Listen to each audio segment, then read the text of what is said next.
Okay, so I good morning, all. I wanted to for our Torah study today. I wanted to actually look at two things: a little bit from this week's Torah portion, and also from the Haftorah this week, because it's a special Haftorah. It's the last one of the five special Haftorahs. We don't have a second Torah scroll that would be taken out of the ark for this, but always the Shabbat immediately preceding Passover is known as Shabbat HaGadol, the Great Shabbat. And we'll talk about that in a few moments when we get to the Haftorah, but the blessing for Torah study, Baruch atah Adonai Eloheinu melech haolam, shekidshanu b'mitzvotav v'tzivanu la'asok b'divrei Torah. So like I said, the portion this week is Tzav. Usually the Shabbat before Passover, the Torah reading is Shmini, just the way it works with the calendar. But sometimes, every now and then, depending on the calendar, we every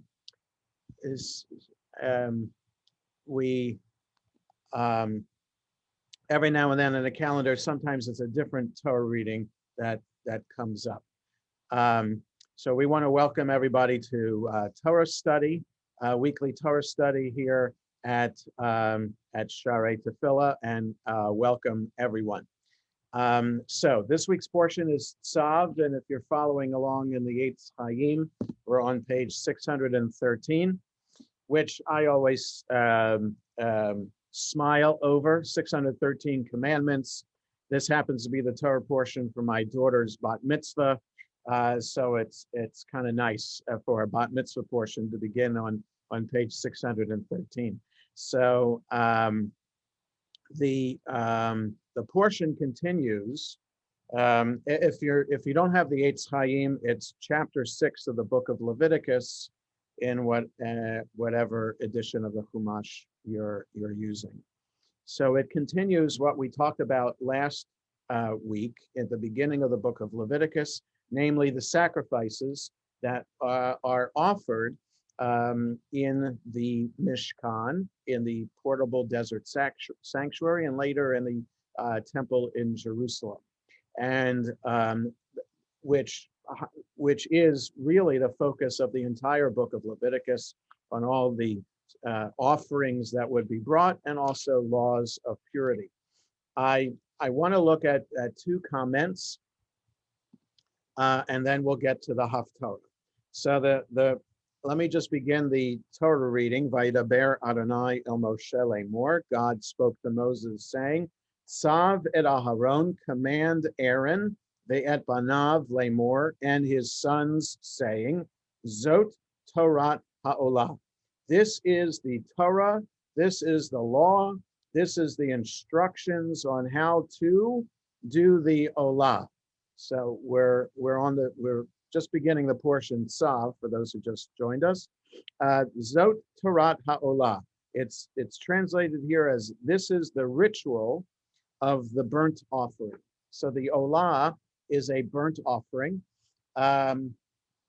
This relates to, it's the same word that's used back in Genesis chapter 22, when Abraham is commanded by God to bring Isaac to the mountain that God would show him, and offer him there as an olah. So you could simply translate it as offering, or more literally, offer up, because olah, ayin lamed hey, is the same root for la'alot, to go up, or aliyah, like having an aliyah at the Torah, or making aliyah to Israel, going up to Israel. So ayin lamed hey means go up.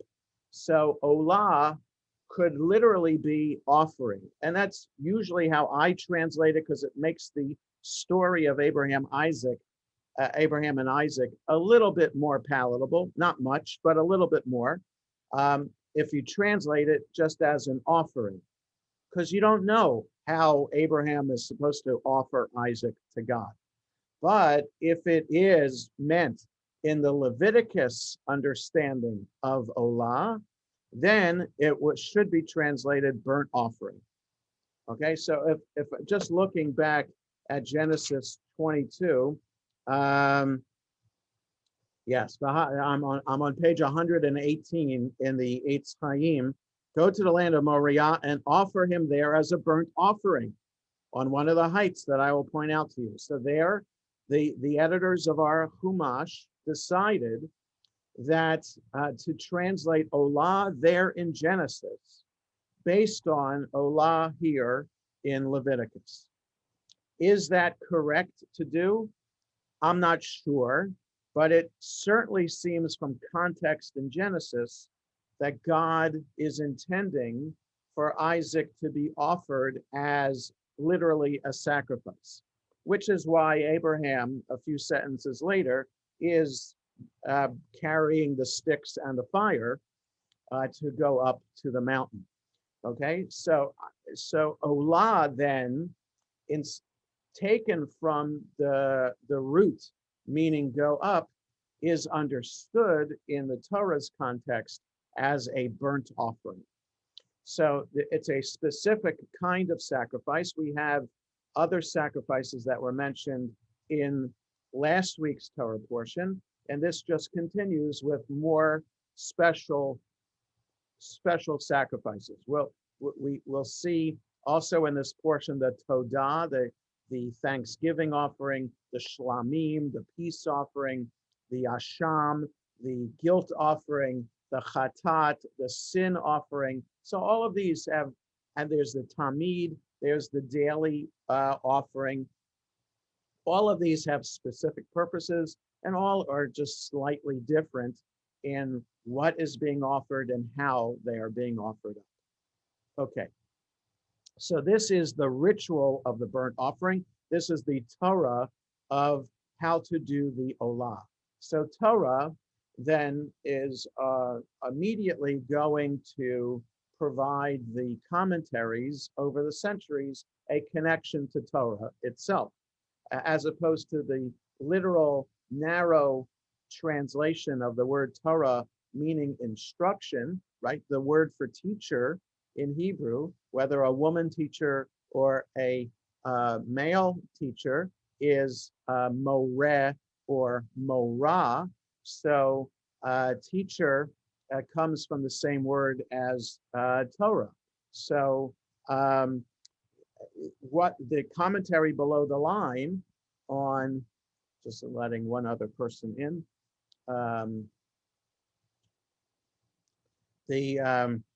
the commentary below the line on page 613 on the Eitz Chaim, in the Eitz Chaim, and good morning, everyone. It's good to see everyone. Has this comment about command Aaron and his son, saying, this is the Torah, this is the ritual of the burnt offering.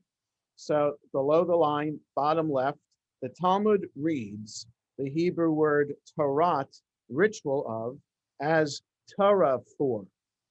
So this is the Torah for the burnt offering. In our day, the study of Torah takes the place of bringing animal offerings. This is from the Talmud. So the Talmud is saying to us here that here is a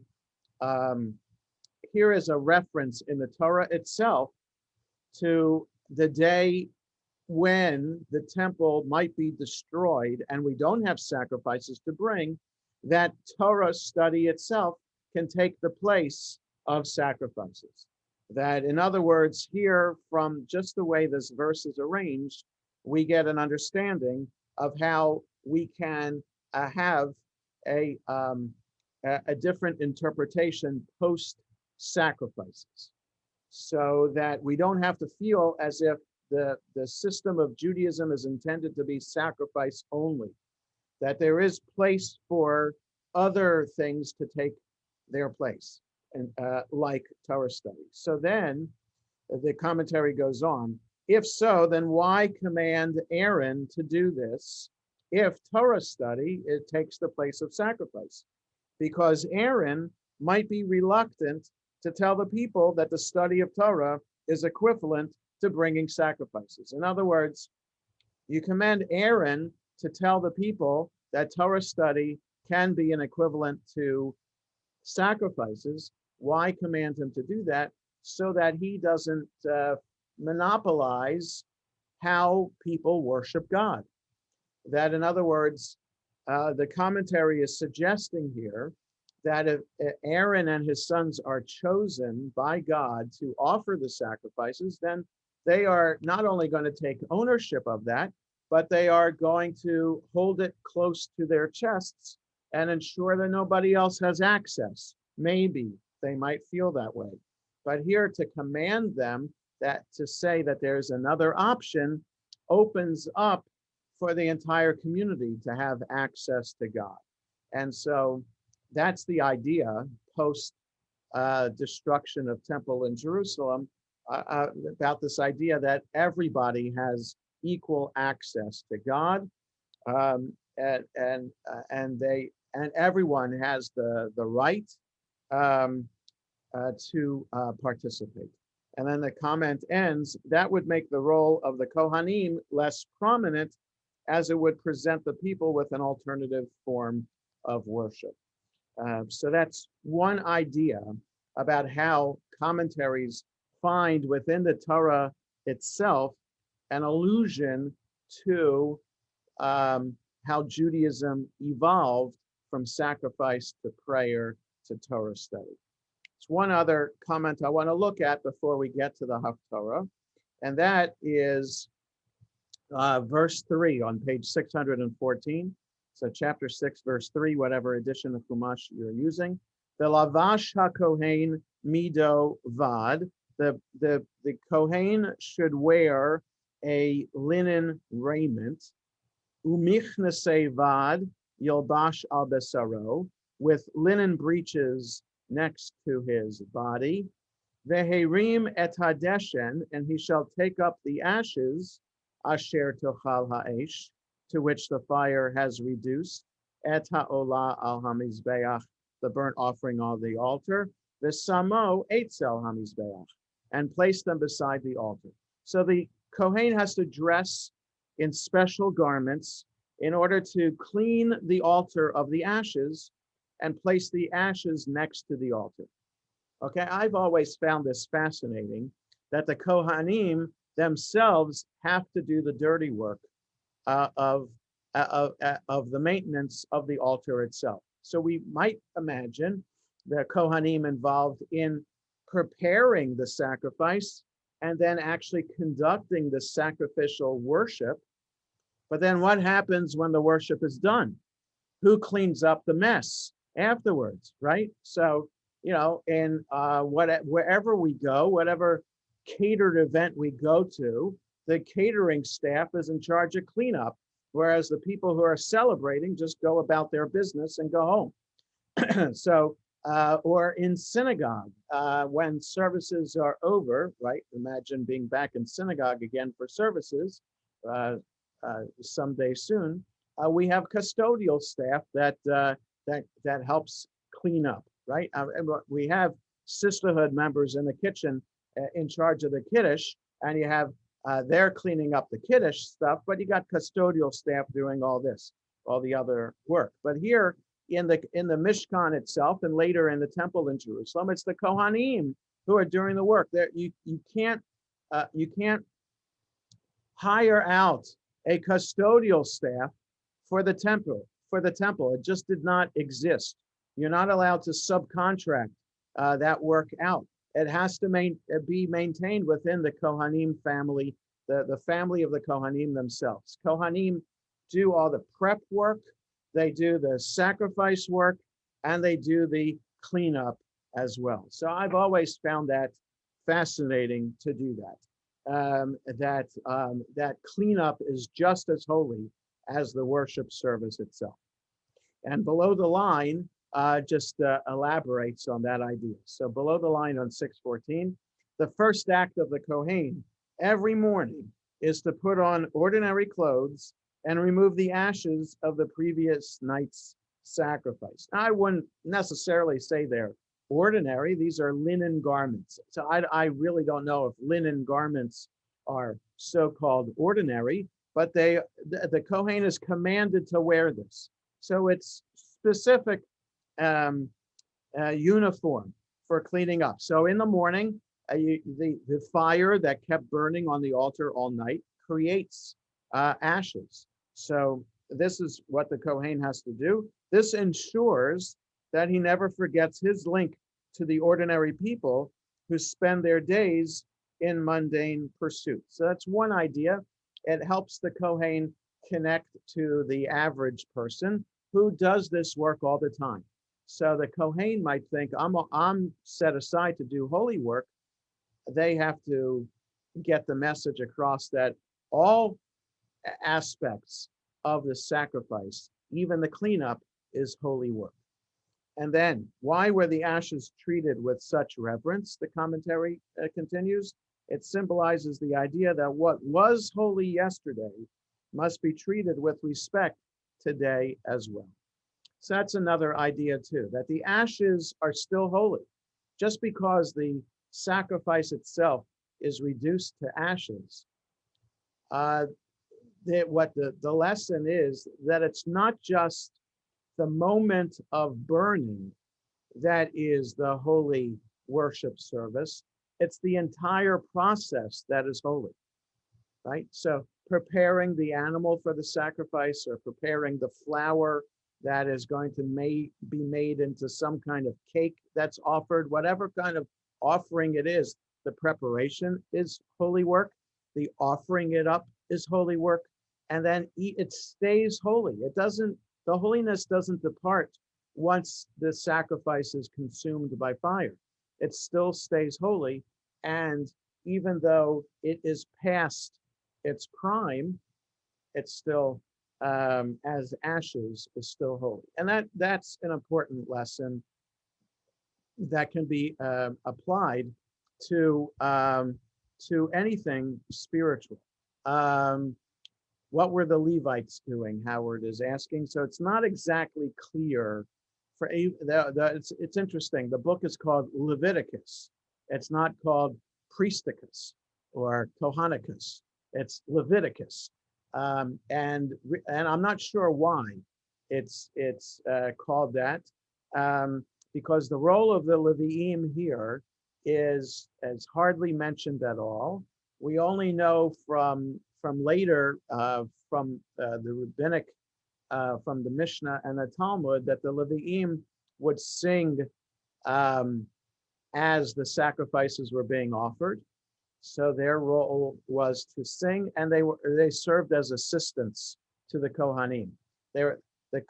Remember that Kohen, even though they are a separate family, right? We have Kohen, Levi, and Israelite. Kohen is a subset of Levi. So Kohanim are of the tribe of Levi. They're cousins, but within the same tribe. So so Leviim are still set aside. We're told in the book of Numbers that Leviim essentially are the schleppers. So if you look later in the book of Numbers, chapter 3, 4, 5, something like that, it describes the 4 Levitical families and the different tasks that they're assigned to do in the Mishkan, in terms of building as they were marching through the desert, breaking down the Mishkan, carrying the different parts of the Mishkan, and then setting it up again at the next camping spot. So in Numbers, they're the schleppers, but also they're the singers. So, so this message that what was once holy is still holy is an important message for us spiritually, regarding well, just simply as we get older, we might think that we might be past our prime when we retire, whatever we're doing. It's still this message is no.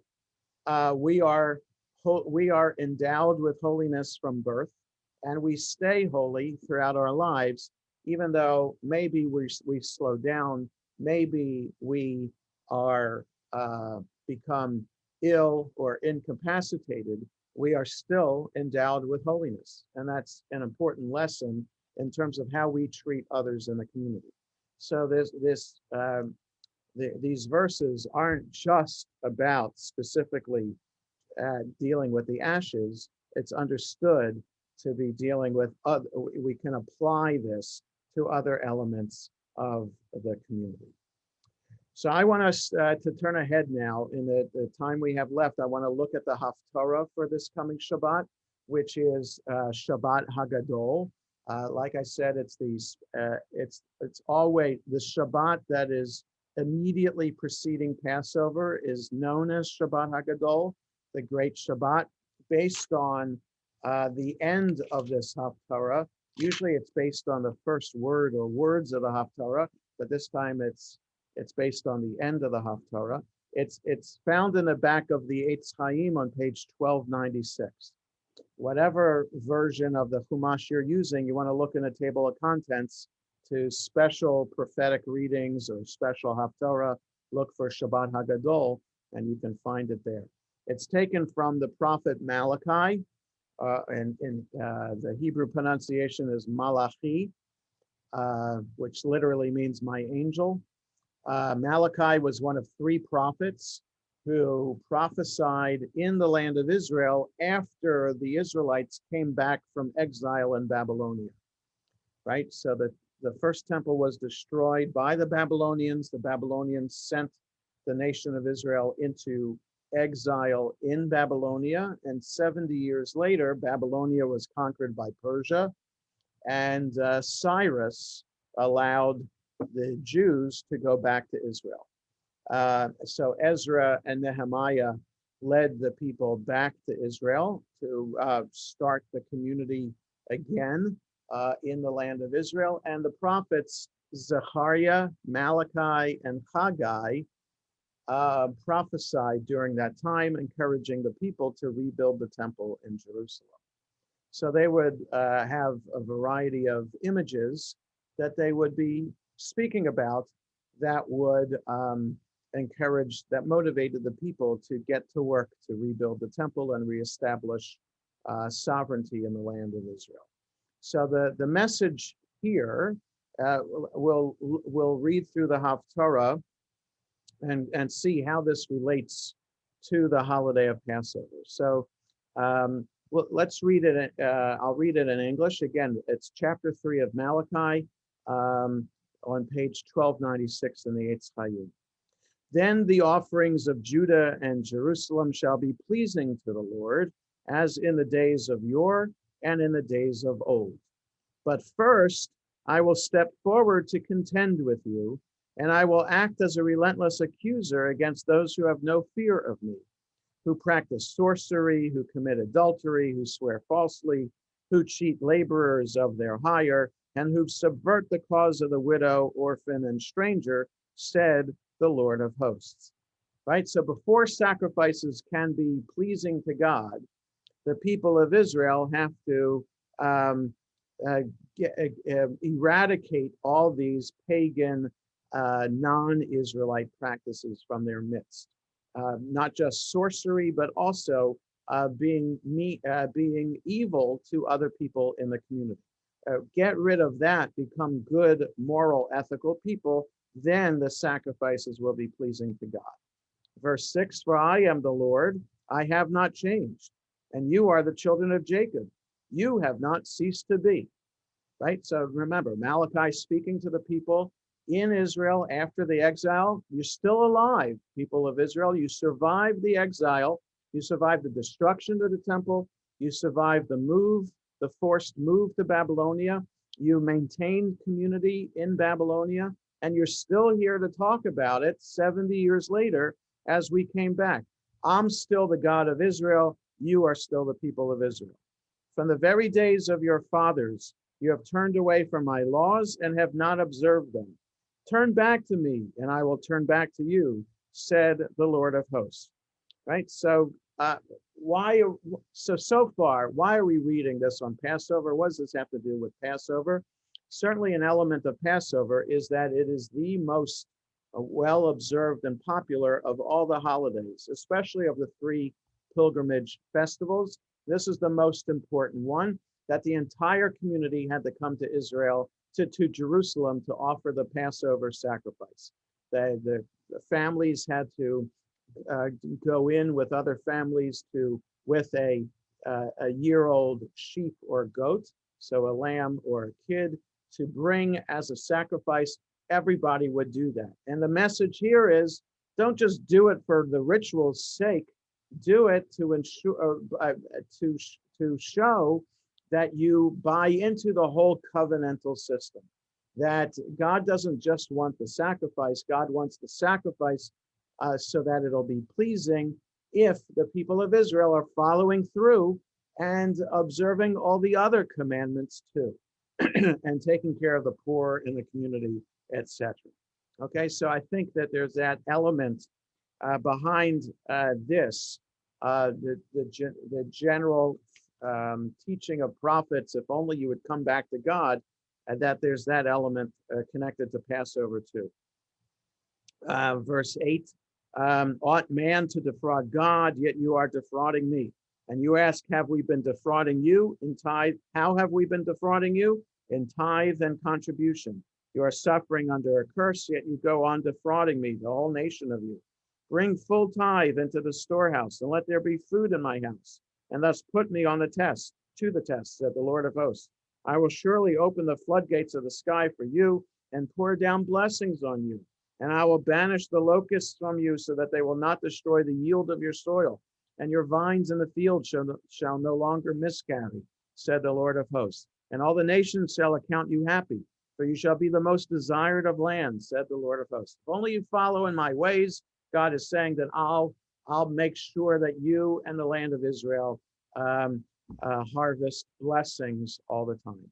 You have spoken hard words against me, said the Lord, but you ask, what have we been saying among ourselves against you? You have said it's useless to serve God. What have we gained by keeping his charge and walking in abject awe of the Lord of hosts? And so we account the arrogant happy. They have indeed done evil and endured. They have indeed dared God and escaped. Right? So bad people have been rewarded. We haven't seen any blessing, any extra reward for believing in God. So this is what the people have been saying. In this vein, verse 16, have those who revere the Lord been talking to one another. The Lord has heard and noted it, and a scroll of remembrance has been written at his behest concerning those who revere the Lord and esteem his name.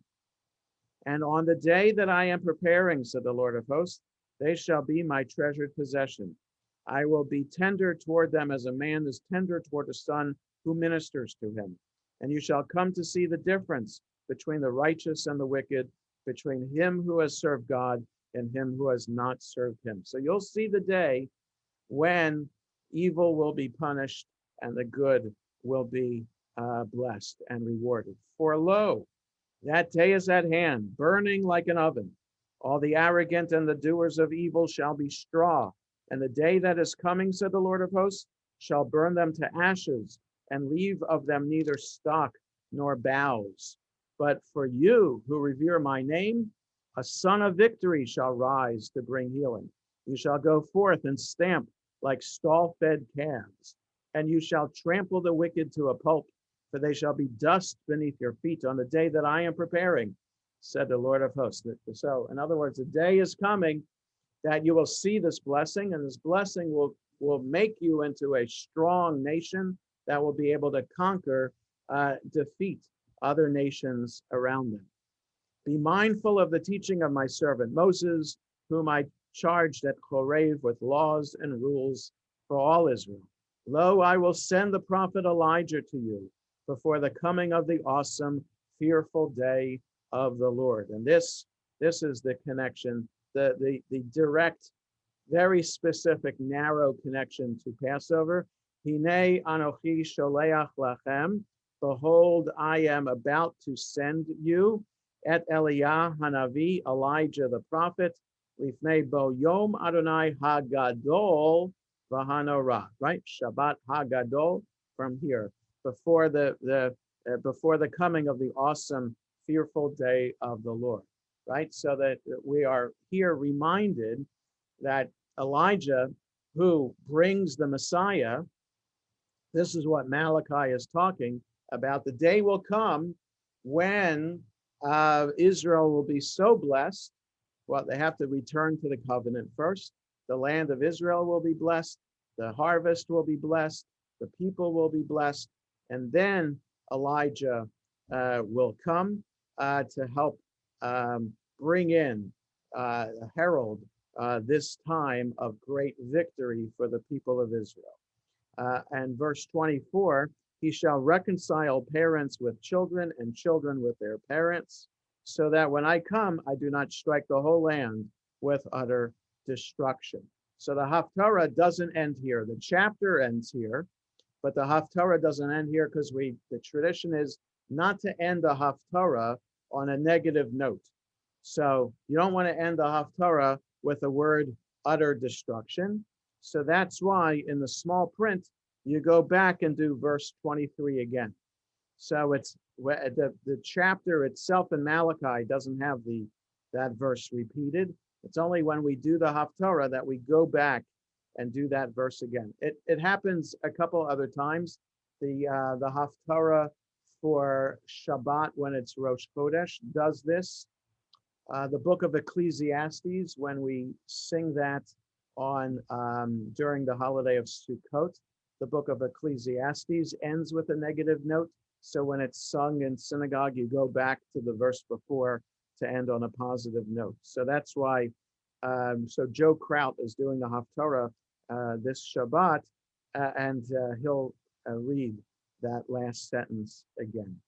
So here, then, that specific connection to Elijah the prophet makes this the reason why it's read on the Shabbat before Passover, so that when we observe the theme of many of the Haftarahs, that the selections from the prophets that are chosen for the Haftarah for Shabbat and holidays, all have this promise of a future time, that things will be better. If only the people would return to God, the prophets are saying, then God will send the Messiah, will send Elijah, or we'll see blessing in our lives, something like that. It's a constant theme. The Haftarahs are here. They're done on Shabbat and festivals because the rabbis instituted this system to teach the people a particular lesson.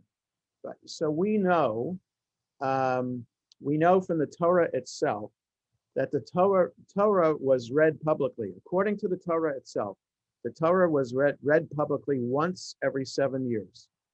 So there would be a time during the holiday of Sukkot, during the sabbatical year, that the people would be gathered together. It's called HaGadol, to be gathered together in Jerusalem, and the king would read the entire Torah to the assembled congregation of Israel. So according to the Torah itself, the Torah was read once every 7 years out loud. It's only in the time of Ezra that there's a hint, so that this time that this particular Haftarah is talking about, when the Jews came back from Babylonia to Israel, that Ezra instituted the weekly reading of the Torah. But we don't know exactly how that was done. So it was in the Mishnah, but later in the Gemara, that we think that the Torah was divided into the weekly portions as we know it. Still, there's a disagreement as to how that was done, because all the portions were divided into 3 parts. There was a tradition for the Jews of the land of Israel to read the Torah, that is, read each portion 3 weeks in a row, so that it would take 3 years to get through the Torah. So in other words, 1 week would be the first third of the portion of Bereshit. The next week would be the second portion. The third week would be the third portion. And then the fourth week, you'd get into the next portion, Noah, and you'd go around that way. whole idea of a triennial cycle, those synagogues that read only a third of that week's allotted Torah portion, is based on that idea of how the portions were divided in the time of the Jews living in the land of Israel. It's the Jews of Babylonia who had the custom of reading not a third of the portion, but the entire portion for a week, and then the next week read the next portion, right? So that's, most Jews in the world today do it, that traditional Jews do it that way. And the rabbis also appointed a section from the prophets that would correspond to a theme of that week's Torah portion. And the idea behind that was, when the Romans were in charge of Israel and instituted anti-Jewish decrees, like forbidding Jews from publicly studying the Torah, the rabbis got around that and said, okay, we won't teach the Torah publicly, but we'll other parts of the Bible we will do. And the Romans did not forbid that. So by having a portion from the prophets that reflected a theme from the Torah portion, that's how the rabbis maintained for the people a connection to the Torah itself. They also then said that those sections that they chose also had this message, like this Haftarah does here, of one of revenge, or hoping for a time when we're going to see the day when we will be in charge. So it's, though it might seem a little bit harsh to have this Haftarah say that he shall reconcile parents with children, children with parents, so that when I come, I do not strike the whole land with utter destruction, right? So this, and then also we're going to, the previous verse, say that we'll be able to conquer the nations around us. It might be kind of harsh to read, but from the mindset of rabbis who are living under harsh Roman persecution and oppression, it makes sense to provide comfort to the people of Israel. A day will come when we will see the end of this tyranny, that the Romans will be defeated and will be in charge again. So this is a theme for every Shabbat, but it's a theme for all the holidays as well. So any thoughts or comments or questions about this? Yes, Elizabeth. Do we know exactly what they meant? And I read the footnote, but when they say he shall reconcile parents with children and children with their parents, right? So that when I come, I do not strike the whole land with utter destruction. Right. What is exactly does that mean? It's a good question, and the comment here in its time doesn't really help us that much, but I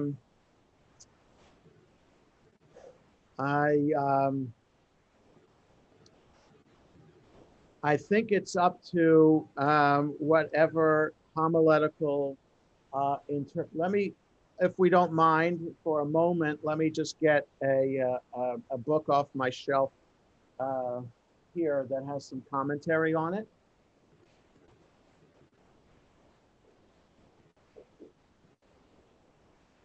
And I'll just see what the traditional commentary has to say.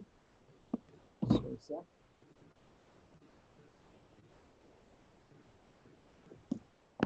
Just find Malachi.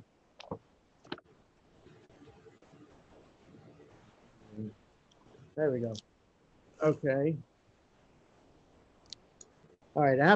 This happens to be the end of the book of Malachi. It's only 3 chapters long, and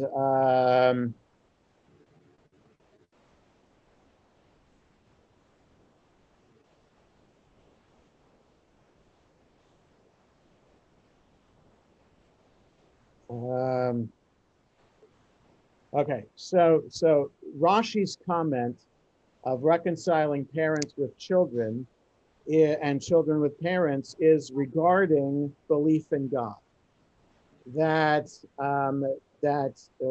parents will reconcile with children, and that the parents will go back to teaching their children Jewish, how to be Jewish and how to believe in God. And children reconciling with parents is children actually listening to their parents when parents are teaching their children. So that's what Rashi has to say about this. That makes sense. Right. That's one idea. It's not the only idea, but that's, yes. I'm sure there are more. Certainly a way to understand what the reconciling is. Yeah. Any other questions or comments about this? Yes, Sylvia. Well, just as an aside, I'm hoping to reconcile with my daughter, who should be arriving here at 4 o'clock today. Now, you just scared me, and you said it's pouring cats. How is it right now? It's still raining. Still raining pretty hard. Yes. But nothing has been done about the airport. No.